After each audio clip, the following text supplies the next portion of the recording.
Good evening, everybody. Just say hello. We'll give it a few more minutes to let a few more people join. I'll be back to you then. We'll start not long. Thank you.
Okay. Good evening, everyone. My name is Mark Costello, the editor of the Irish Field. You're very welcome to what is our first webinar. This is in conjunction with Horse Racing Ireland, and it's entitled Cyber Awareness. Delighted to have you here for this webinar. Thanks very much for joining. I'd like to let you know in advance that we are recording the webinar, and we may make it available online at some point in the future. You can ask questions if you want to go on to the next screen there. You can ask questions during the webinar by using the Q&A option at the bottom of the screen, and we'll deal with as many of those as practical at the end of the session. Also, our speaker, Seamus Kennedy, is happy to engage individually with anyone in the coming days if you wish to contact him directly by email or through LinkedIn. If you want to go on to the agenda there, please, Seamus. Tonight's webinar is going to explore the growing cybersecurity challenge facing the racing and bloodstock industries. It's an issue that we saw highlighted recently when the British Horse Racing Authority were the subject of a cyber attack. So much of our lives, I suppose, have become increasingly dependent on technology, that understanding cyber risk is no longer optional, it really is essential. If I'll just go on to your next slide there, Seamus, I'll tell them a little bit about you. Seamus Kennedy is the Chief Technology Officer with Horse Racing Ireland.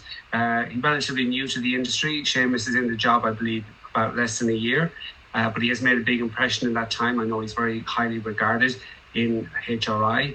Seamus very kindly gave the keynote address at our Artificial Intelligence in the Equine Sector seminar in September, and that was a big success. And following on from that, Seamus had the idea to put on this information session, and we were delighted to work with him on it. This evening, Seamus is going to guide us through what cyber risk really means, how attacks happen, and what practical steps organizations and individuals can take to strengthen their online security. I've no doubt that his insights are going to help each of us to better protect our businesses, our data, and ourselves. So thanks very much again for being here. Looking forward to an informative and engaging session. And I'll hand over to you, Seamus. Great. Thank you, Mark, and welcome all. Good evening, and thank you for taking some time away from the Christmas festivities to join this call. As Mark has said, My address is there on the screen, my email address. And if you have any questions post this event and you'd like to reach out to me via my email or via LinkedIn, please do so. And I'm happy to try and answer your questions or give you any advice or discuss any topics with you. So jumping right in, what I have tried to focus on in this webinar is answering some questions and some hot topics that yourselves, as I've met you during the last 6 months in the role, and also my colleagues, some of the questions that they've asked around cybersecurity. It's a bit of a whirlwind tour over the next 30 minutes, but I'll try and answer some questions. And again, if I haven't covered the topic that's of interest to you, please, as I say, feel free to reach out to me or ask me a question at the end of the webinar. So I think just to put some context on it, we effectively are a sporting industry, and when I kind of think about cyber, I always think about what are the things that I need to consider when we're thinking about cyber and how it might affect us as a sporting and an equine industry. And as Mark has pointed out, the British Horse Racing Authority became the first major UK sports organisation to be affected by a wave of cyber attacks in May 2025. And it was the first time that, even though multiple industries had been hit previously, it was the first time, as I said, that a major UK sports organisation was attacked. And Microsoft has and previously also and continues to have warned us that sports high profile, its huge audiences, its temporary nature make it a prime attack for widespread or opportunist attacks. From a sporting perspective, why does this matter? Well, it matters because, we're increasingly reliant on technology from everything from performance, from fan engagement, through to day-to-day operations, through to event management. And because we're using technology at pace, often that means that security can be overlooked, but it should never be overlooked when you're thinking about technology. One of the interesting behavioral aspects of sports is that we, by and large, have a deeper relationship with our fans than many businesses in other industries do. That relationship generates a higher degree of trust, which means people are willing to share data probably more so than they would with other institutions or with other retailers. The challenge for that is that we are building high levels of trust with our fans, and our data that we are collecting, which is personally sensitive data, could be used to commit fraud, blackmail, or undermine sporting competition if it was stolen by a malicious actor. But what it will definitely do is if our data is not properly protected, it will destroy those trust levels that we have with our fans and we have with other people that we engage with on a day-to-day basis. Just for context, Willis Towers Watson will tell us that cybercrime costs the global economy annually about 445 billion. But even from an Irish economy perspective, the annual cost of cybercrime to the Irish economy is approximately 630 million a year. So it's not a number to be sneezed at. So in talking about cyber attack, I think it's important to kind of say, well, what is cyber risk when you talk about it in the first instance? Well, cyber risk refers to the risk that may impact the organization in terms of financial loss, operation disruption, damage or harm caused by the failure of our technologies employed for information or for operational functions with interconnected digital environments. So that's the definition, a bit of a mindful. What the key message I would say to you is that cyber risk is a business risk that can be managed, but it can never be eliminated. So it's not something that you're going to set out today, set a 6-month project in and say, well, after 6 months, I'm going to have got rid of cyber risk. Managing cyber risk requires ongoing investment. It requires planning and effective execution. There is no organization or country that is positioned to solve cyber risk. Rather, you work with others, like-minded individuals, to manage this risk to acceptable levels. So one of the questions that I've got from folks really is about what are the categories of risk and how do you think about it? So there's really 3 cyber risk categories. There's present threats, emerging threats, and contextual threats. Present threats are those that are known, that are well understood, that exist in the present environment. We know they're inevitable. So those are like the phishing emails that we get in on a daily basis, the malware, the ransomware attacks that we get. social engineering, the deep fakes, so somebody pretending to be your CEO looking for money coming in, employee account abuse, insider threats, those sort of things. Emerging threats are those that are known about, but they're rapidly growing in presence and the danger they pose. So those are the type of things like a customer account takeover, attacks on security infrastructure. All of us are using applications that are now based in the cloud, so it's cloud risks and physical cyber attacks on our actual systems. And then contextual risks are threats that are real in danger they pose, but these are often emerging risks. We're looking to address them, but sometimes they're more prevalent in one industry, one region, or one environment. And at the moment, those are attacks like people using AI, which is very much emerging, and we'll talk about it in a few minutes. Attacks in AI applications, non-technology threats, or supply chain risks. So those are the three type of categories that we think about and we categorize cyber risk into when we talk about it. Another question people have asked me is, they talk about nation state attacks. Where do these nation state attacks originate from? And often groups leading these attacks may appear independent, but a lot of them are state financed. So just for context, you can go online today, and if you know where to go, you can buy 100 email addresses and passwords for the price of a cup of coffee. But most of these often nation state attacks that happen come from top 4 countries. They come from China, Iran, North Korea, and Russia. And so a lot of the attacks that you see at the moment come from nation states, but so far sporting organizations by and large that we know of have been exempt, and generally these nation states focus on attacks mostly in the US, and mostly are based against other governments and other governmental institutions.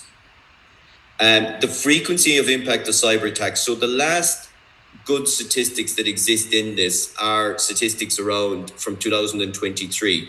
And what we see there is, again, most of the organizations that are attacked are organizations that are based in manufacturing or in retail. At the moment, sport sits really in the other space, but it is something that, as I said before, is really growing. And when we look at these organizations as a kind of prediction into what our future might be like, we can expect over the next couple of years that, just like manufacturing, we will be seeing thousands of attacks on our environment, and we will be expecting that cyber attacks will happen more than once a year. So it's important for us to be saying, even though we are not likely to be attacked at the moment based on 2023 statistics, it is very likely that coming down the road we will become a target for more and more people who are interested in malicious intent. The thing to always keep in mind, and we'll talk a bit about it later on when we talk about cyber insurance, but when you get attacked, the cost of a typical cost of a data breach include your forensic costs, finding the cost of those data breach, your ability to restore, recreate, or recollect the data, your notification to people who have been impacted, particularly if you're holding personal data of people, third-party claims and data subjects in respect of the data breach, regulatory fines and penalties, regulatory investigation costs, and reputational damage and crisis containments. So really what I'm showing here is that even though the frequency and impact of cyber attack on our industries at the moment is low, it is coming, it is increasing, and we need to recognize that if you do get a data breach attack, it is an expensive event to manage and to deal with the cleanup afterwards. So while saying that and talking about cyber risk as a technology, one of the key things that we need to be aware of is today that some of the most potent and common attack vectors aren't designed to directly exploit technology, but instead impact human behavior. So probably the greatest risk that we have at the moment, whether you're an individual or a company, is around your employees or other human beings that you interact with, and the cyber threat risk that they bring. So in the below circle, we can see that there's 4 principal areas that malicious actors will try and interact with your employees or with yourself as an individual. And the clearly biggest one is that employee, that individual clicking on something that they shouldn't click, that user error. And the message really that we need to be saying to our employees, that a single click can cost you dearly. And one of the things that malicious actors love to do is they love to write an email or engage with employees to try and make someone feel sorry for them. And then we find that is what creates people then to click on the link and continue through. So again, what I would say to you is, while we need to prepare for cyber risk as a technology, the main thing we need to recognize that one of our biggest threats at this moment in time is related to human behavior, and we need to protect ourselves and prepare for what the risks are around human behavior. Right? Another question that people have raised to me is, how will AI impact the cyber risk landscape? Does it increase my risk? Does it help me? And the reality is it does both. AI is, so the threats, vulnerabilities, the opportunities that exist today, all will still exist before AI. But the challenge now is that with AI, they exist at a scale and a velocity never seen before. So what we see with AI, much like other technologies, it can be a threat. It can create new exposures for us. It can increase the speed and volume of attacks. It can create new vulnerabilities in our organization. So many of us will be familiar with generative AI, but often while we're familiar with it, are we really thinking about how we can actively mitigate against it? But as much as it can be a threat and as much as AI can be a vulnerability, it can also be a defense. So you find many companies that we partner with to protect our environment, they're using AI to help boost their cybersecurity programs. They're helping it to be able to accelerate the time to discover breaches in your organization, to develop new security software, to develop new security flows. So what I would say to you is, when you're talking about AI, you need to be recognizing that there are threats, there are vulnerabilities. You need to be factoring it into your strategy for protecting your organization, but also recognize that AI can bring a lot of good with it as well, and it is helping us to build our new defenses against these threats as well. Right? The other question that people have raised also to me is around the pros and cons of cyber risk insurance. Should I take out insurance? Now, my recommendation overall is yes, you should certainly consider taking out cyber risk insurance. But what's really important is that you understand the limits and the exclusions that are associated with any policy. So there are pros in taking it out. So it helps lower your risk financial protection. It helps transfer some of the risk away from yourself. You can get tailored coverage. So again, you can get offering different coverages featuring your unique need of your organization. You can also get access as part of the external insurance to cyber risk experts and educational access. So for example, we would have our policy with Willis Towers Watson. As part of that policy, they provide a lot of risk expertise and educational access to us, which we find very, very useful in keeping up to speed with what's going on. Some of the limitations or some of the challenges around insurance is that there's, just like all the other types of insurance policies you have, there's limitations from coverage. There's exclusions, there's deductibles. While cyber premiums are now going down, and particularly in the European marketplace, and particularly for SME organizations, it is still expensive, right? And that's something to keep in mind. Sometimes it creates a false sense of security. So it may allow people to become complacent, to think, well, I've got cyber insurance, now I'm okay. So you need to be aware that it does create that misleading sense of security. And I think a big challenge for all of us is understanding the coverage, right? Because policies can be extremely complicated. So sometimes it's difficult to understand what kind of events are covered. So again, if you're going to a broker or you're going to an insurance company and saying, I want coverage, make sure that they have documentation or they're able to clearly explain to you what's covered, what's not covered when you're taking out that insurance. And again, some examples of where insurance does work. So again, an Irish internet company had suffered a breach recently where 1.5 million customers' data, including some financial data, was stolen. Again, while it was a catastrophic event for them, their data protection and cyber liability covered a lot of the aspects of in terms of what they had to do to clean up afterwards. Similarly, another financial institution had a data loss. Again, their insurance was able to cover them across third-party claims, across notification costs, across PR costs.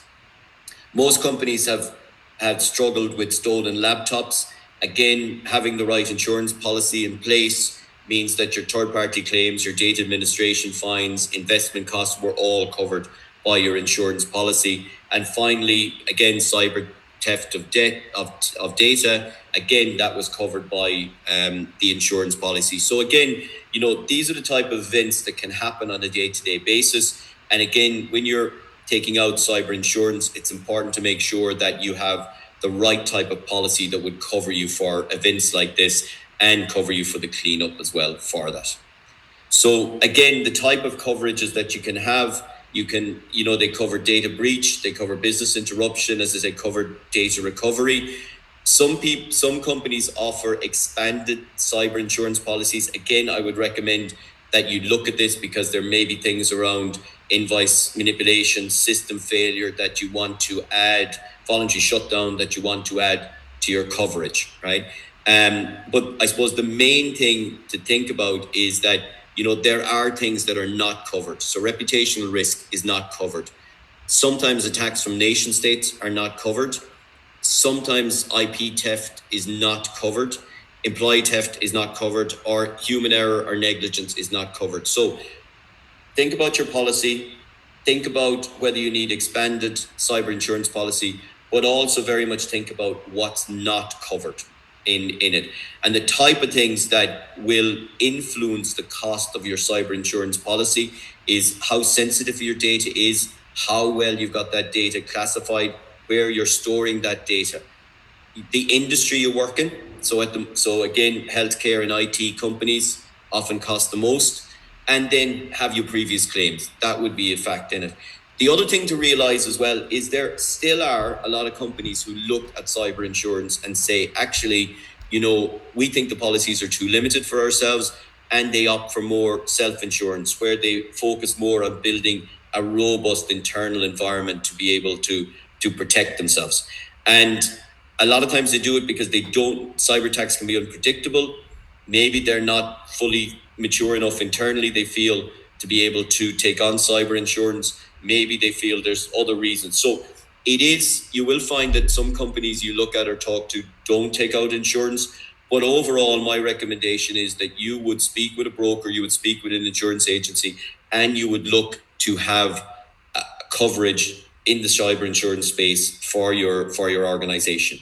If you are thinking about going down and taking out insurance, I would recommend the following questions that you start with asking any prospective insurance provider. First of all is, if a ransom attack is determined to be a nation state attack, are you covered? If you get exploited as a result of a security failure of an integrated third party, so you're working with a third party vendor, you hear it on the news at least once a week where a third party has impacted somebody's business. Again, are you covered if it's a third party is found at fault? If you get exploited because you haven't patched the system, are you covered? Is there geographical limits or restrictions on the coverage? Are there technology limits or restrictions on the coverage? So like phone systems, cameras, security systems. What is the minimum level of security they expect your organization to have? And what is the acceptable proof of those controls at time of incident? What you don't want to be doing is debating the fine print when an attack is ongoing and trying to, I thought this was covered. No, I didn't know that was covered. So make sure up front you understand what your obligations are, what the information is you need to provide to that insurance provider to make sure there is no question on your level of coverage when something happens. And finally, the other thing to think about is, will this policy be resold to another carrier?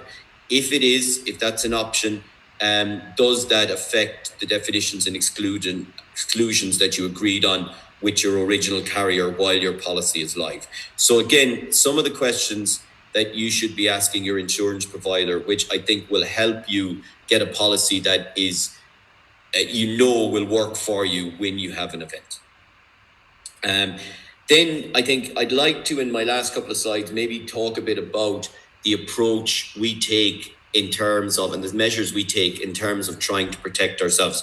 And first and foremost, when in this organization, in HRI or previous organizations, when we are thinking about how we approach developing our cyber risk strategy, we always approach it from, first of all, taking a risk-based approach rather than necessarily a compliance-based approach. And what I mean by that is I don't always start off saying I should be compliant to a particular policy, a particular agreement. What I always start off with is saying, well, in the type of business I work in today, what is my risk appetite? What is my appetite for something maybe going wrong with change that I'm doing because I'm a company that's growing, that's highly acquisitive?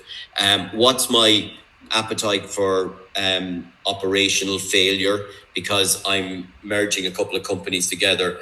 Or what's my appetite for systems development because I'm going through a big systems change at the moment? So first and foremost, before you start to develop your cybersecurity strategy, think about what your risk appetite is. Once you define what your risk appetite is, then select the appropriate controls you want to measure and use to manage that risk appetite. And then you will adopt the correct risk posture. So by doing that, you will develop a policy that works for your company, that works for your employees, but you will also develop a policy then that will feed into you making sure you have the right cyber insurance and the right measures in place to fix you, to be able to protect you. But what I'd also say to people is your risk appetite will change over time, just like the strategy of your company, just like the way your company works, that will evolve over time. So again, setting your risk appetite this year doesn't mean that it's there forever. You need to go back annually and look and say, is my risk appetite the same for these criteria that I've set?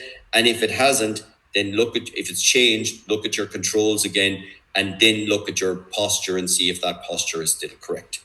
So again, always I'd suggest take a risk-based approach to developing your cybersecurity strategy. Don't take a compliance-based approach. Right. So last two slides, I'm going to leave you with some practical steps that you can take to protect yourselves. First of all, from a company perspective, you can protect yourself from potential cyber attacks by combining technical defense, strong policies, and probably most important, employee awareness. So this includes, strengthening your technical security by using multi-factor authentication. Keep your systems updated, regular patching your operating systems, whether it's your firewalls, your firmwares, your apps, keep those systems updated. Use endpoint protection. So modern antivirus and even endpoint detection and response solutions can detect suspicious behavior, so they can protect you right from the outset. Encrypt your sensitive data. So make sure your data is classified. You know where it is. You know what type of data you have. And if you have sensitive data, encrypt it. Once it's encrypted, even if it's stolen, it's still protected. And also implement regular backups of the data you have. So I always recommend keep a physical copy, keep a copy in cloud, but make sure you are regularly backing up that data. So if an attack should happen, you have a very recent copy to restore from. Be aware of any legal and compliance requirements that you need to align to. As I said before, consider cyber insurance.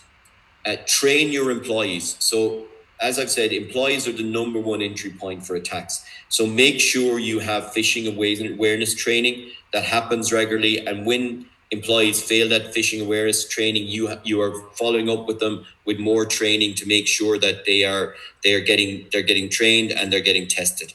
Carry out simulated cyber attacks. So run tests so employees practice recognizing threats. Do tests with your executive team as well, with your leadership, to make sure your management team is aware of how they would deal with a cyber attack if it occurs. And also, very importantly, establish clear reporting channels. So if staff report suspicious activity, they need to be able to report that real time, or at least in a very timely manner. They don't need to be looking around saying, who do I tell? Who do I make aware of this? Because often it's too late then. And finally, build security policies and procedures. So create an incident response plan. Clearly define what to do before, after, and during attack. Enforce strong password policies. And, I recommend in cases to consider using password managers to reduce bad practice. Conduct regular risk assessments. So one of the things I've always recommended for years is choose a strong partner. So we would use a company called i360 as our partner. I've used them for years, and they would help us conduct regular risk assessments to make sure that we identify any weak points in our networks, our vendors, our processes, and then we can remediate those. Carry out, so I talked earlier on about the vendor risk, and I would highly recommend that you carry out a vendor or a supply chain security check to understand what maturity your partner is operating at from a security perspective. Have they had any recent cyber attacks? Have they suffered any ransomware attacks? So that you understand if they have been compromised, because if they've been compromised, they can expose your company.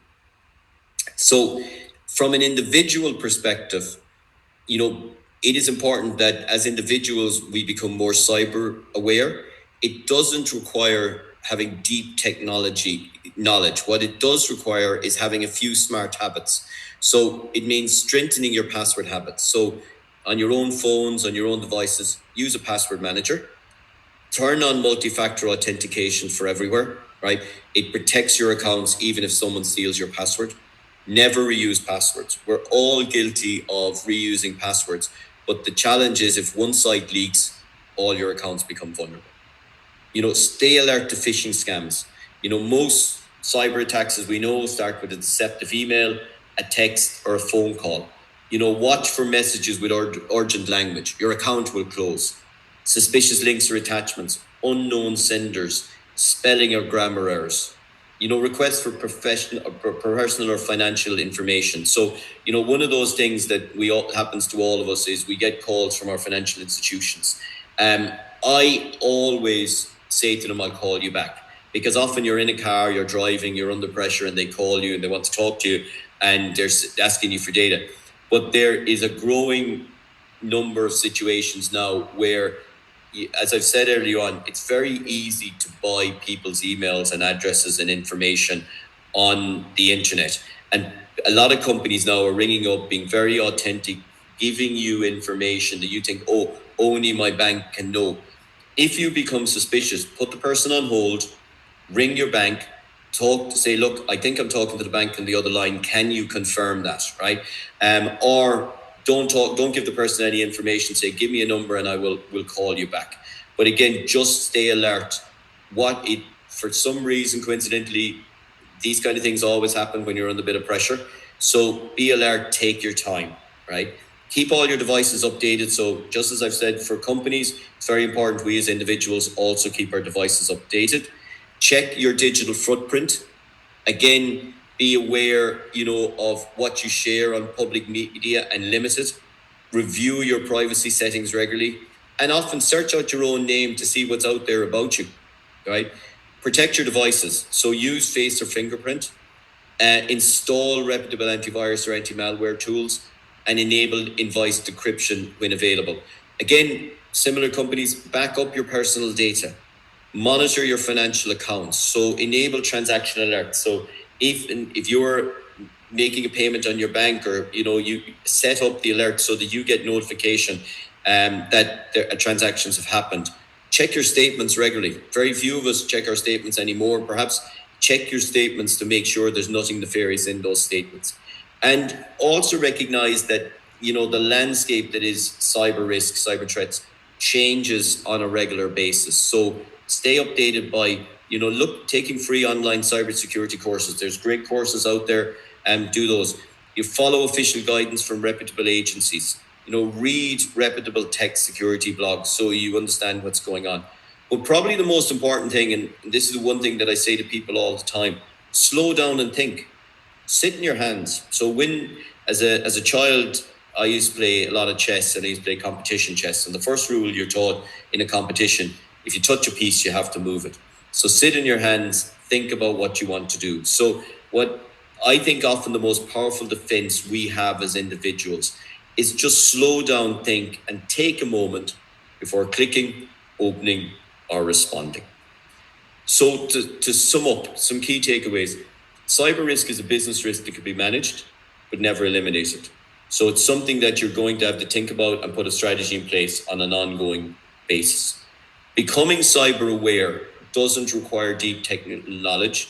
It requires adopting smart habits, and for business, choosing that right partner to help you develop your strategy. 95% of cyber attacks use a human element. So educating your employees, educating yourself as an individual is a key defense strategy that you need to implement and put in place. Take a risk-based approach to setting your cyber strategy. When you take that risk-based approach and understand what your risk appetite is, you'll develop the appropriate risk posture for your company. Consider taking out cyber insurance, but be aware of the pitfalls and limitations with cyber insurance policies. Again, companies can protect themselves by combining a combination of technical defenses, strong policies, and employees' awarenesses. And finally, as I've said just recently, as individuals, slow down, think about what you do, and often that's the best defense in protecting yourself from a cyber attack or from cyber exploitation. So can I thank you for your time? And Mark, very happy to hand back to you and take any questions or that people may have. Thanks very much, Seamus. That was brilliant. You're such a clear speaker, and it's a load of very practical advice there, very, very clearly delivered as well. I'd say if you've saved any of us, you could have saved some of us thousands of euros there. It might be the best thing we've done all week, just tuning in and getting this information, and all free as well. So I'm very, very grateful for your time. And even just to, I think we'll all be a bit more aware as a result. Many thanks there for those who put questions in, and you're welcome there. You can still, there's an opportunity to type in any questions you want using the Q&A function. I did see Louise asked a question there, will the slides be available? And maybe, Seamus, you want to alter the slides, and perhaps you could make them available to me, and we can send them to the participants. You can let me know if that's possible. I'm not sure if there's anything too confidential in them anyway, but if you want to tweak them and send them on to me, we'll make sure we deliver them to everyone who has been online this evening. I had a couple of questions just while we wait for any others there. Although you dealt with a lot of the simpler things that we can do, I was going to ask you, what is the one thing, that simple thing that we could do today or tomorrow to reduce my exposure to being scammed online or having my account hacked? Would it be perhaps something around passwords? Is that probably the most common way people find that their accounts are compromised? Yeah, so people use the same password a lot, and we all do it. We're all guilty of it, partly because we don't use password managers, and it's just an easy thing to do and stuff like this. So I would recommend that because as I've said, it's very easy to get your email address. It's very easy to get your password online. So if all of us went home today and said, of all those things that I accessed, all those apps, all those accounts, everything, how many of them do I have the same password on at this moment in time? And you went in, used the password manager, and changed your password to different passwords for those. That alone is probably the single biggest thing you could do in the short term to protect yourself.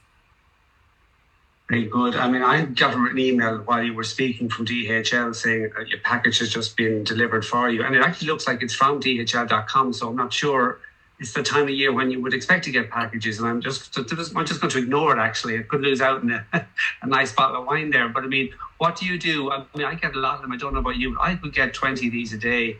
And I probably, I just don't respond to anything, to be honest with you. I'm in the least bit suspicious of it. What advice would you give to people? Is there any good way of filtering out those kind of messages?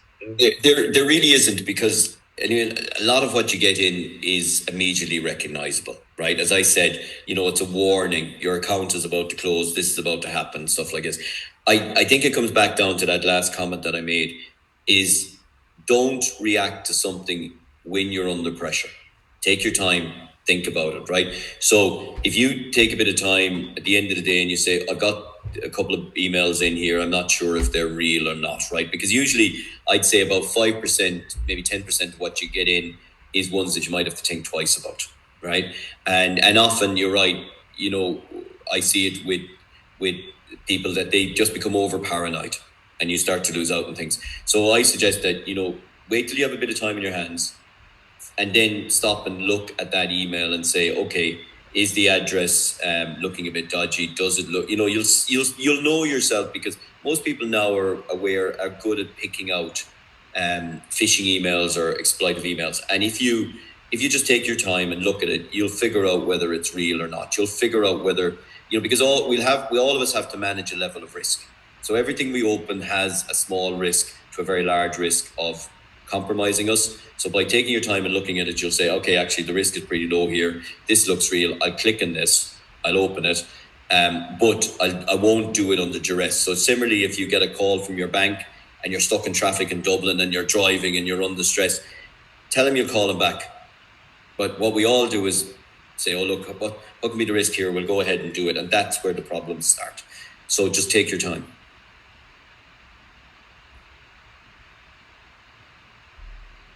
Good. I hope you can hear me. I think my own connection is a little bit unstable. So one question that was sent in earlier by someone when they were registering involved looking for a bit of advice for small businesses who would have a number of employees that are online, and they were worried that the employees could unwittingly click on a link that would bring a virus into the company network. Now, you mentioned a company called i360, which HRI use. I don't know, maybe it's a very expensive kind of business to get in, but in a small company, say a typical equestrian business, it could be a racing stables, you know, they might only have 10, 15 employees, maybe only 1 or 2 or 3 people in the office. Even in a large yard, they'd only have that amount of admin. Yeah. Are there companies, is it expensive to put in a robust security package? Well, Mark, you know that we in HRI have very little budget, so we have to be cost conscious just like everybody else. My advice to everybody is, like I just mentioned i360, but there's very many really good companies out there, and you can easily look at the reviews on Google and see who those good companies are. And they offer packages and solutions from companies that are just, you know, sole traders right through to companies that are tens of thousands of employees in size, right? And some of the, you know, and it's always worth having a conversation with them. The first conversation is always free, right?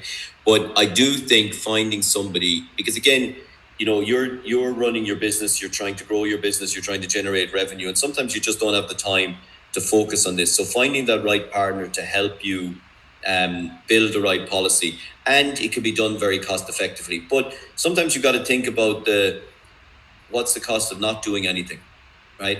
And, you know, what I would say to you is that when you look at the last 2 slides, if you follow, generally speaking, the 5-6 steps there, and the stuff around individuals, you'll take care of a lot of your risk, right? So one thing that we use internally, which is anybody can Google it, there's a thing called the CIS controls.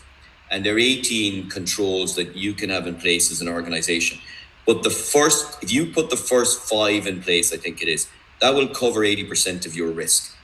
So if you're talking to a company and you feel they're being practical and they're saying, look, yes, you could, here's the Rolls-Royce version, but actually for the size of the company you are, here's what you could do, and here's some very practical things. That's the kind of company to go with. And you can do it relatively inexpensive. And a lot of it you can do yourself by just following some of those practical things that I suggested. But what I would say to people is, think about what the cost could be to you if you didn't do it. One company that is, just give you an example, one company that got attacked recently, I won't mention that, is about 170 people. It cost them 800,000 euros to resolve their ransomware attack, right? So just to put in context, the cost of resolving one of these issues can be very, very expensive. So again, this is why it's important that you take out the right type of cyber insurance to protect you against that cost. Very good. I see Patrick is asked there, is it worth using a VPN all the time? On a public Wi-Fi, generally, yes, it's worth using it, but it depends. It completely depends on the circumstances. So if you're a company and you're connecting out, and you've probably got other encryption methods in place as well, right? That will substitute for a VPN. So it depends on whether you're accessing systems that are sitting in a company. It's worth using VPN there. But if you're going directly to a cloud, most companies will have a level of encryption. So it does give you protection, particularly if you're in a public Wi-Fi, like in a library, in a shopping center, stuff like that. But in some cases, like everything else, it often depends on the scenario. Great, thank you. I don't think there's any further questions. Seamus, I want to thank you very much for your time. Thanks to all those who logged in this evening as well. Seamus, I hope you're not locked into HRI Library there for the night. I also want to thank my colleague Catherine Brady, who has organised this evening and ensured it all worked very smoothly from a technical point of view. Thanks again for joining us this evening. We will of course send you on the slides to everyone who participated this evening, probably by the end of the week. With that, I'll bid you good night. Thanks very much, everyone. Take care. Great. Online. Thank you very much. Thank you. Bye-bye.